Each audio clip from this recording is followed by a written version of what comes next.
Cunningham. এই জায়গাটির নাম হচ্ছে কানিংহাম লুকআউট পয়েন্ট। এটা চমৎকার একটা লুকআউট পয়েন্ট টু সি দি ভিলেজেস। তো এখানে আমি বিভিন্ন এই জায়গার মূল বৈশিষ্ট্য হলো যে এটা বিখ্যাত আর্টিস্টরা এখানে বসে তাদের শিল্পকর্ম চর্চা করেছেন।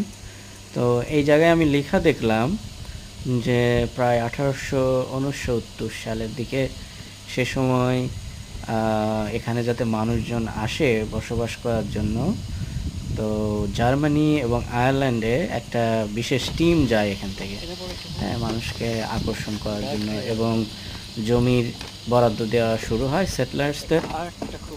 মাত্র আপনি 5 সেন্টসে 1 একর জমি সে সময় মানুষকে দেওয়া হয়েছে যাতে তারা এখানে সেটেল করে। তো ছোট্ট একটা ভিলেজ, অনেকগুলো বাড়ি দেখলাম।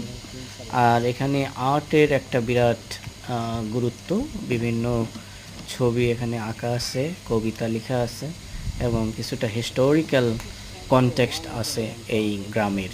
হ্যাঁ, মূলত এই জায়গার নাম ব্র্যাডলি প্রবাবলি, হ্যাঁ, এবং হচ্ছে কানিংহাম লুকআউট পয়েন্ট। তো এখানে গেলে আপনারা বিস্তৃত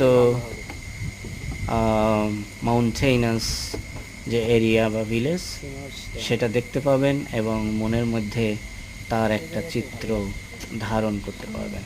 মনে হবে যে সত্যি একটা ভিউ কার্ডে যেরকম বিভিন্ন প্রাকৃতিক জায়গার ছবি থাকে, ঠিক তেমনি উঁচু নিচু পাহাড়, গ্রিনারি, এবং কিছু ছোট ছোট বাসা এবং জনপদ, এবং খুবই রহস্য লাগে যে এত বুশ লাইক এরিয়া এবং তার মধ্যেও মানুষ বসবাস করছে, ফার্মিং করছে এবং জীবনযাপন করছে। এটা সত্যি আপনাকে রিফ্লেকটিভ মোডে নিয়ে যাবে। তো আপনি যদি একটু কাম অ্যান্ড কোয়াইট মেডিটেশন করতে চান তাহলে অবশ্যই এই লুকআউট পয়েন্টে বসে শুধু বিস্তৃত যে জায়গা তার দিকে তাকালে আপনার দেহ এবং মন আস্তে আস্তে শান্ত, রিল্যাক্স হয়ে যাবে এবং আপনি মনের গভীরে যেতে পারবেন।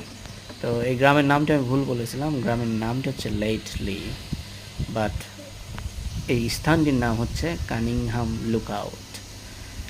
তো ধন্যবাদ আপনাদের, ভালো থাকুন সবাই, আল্লাহ হাফেজ।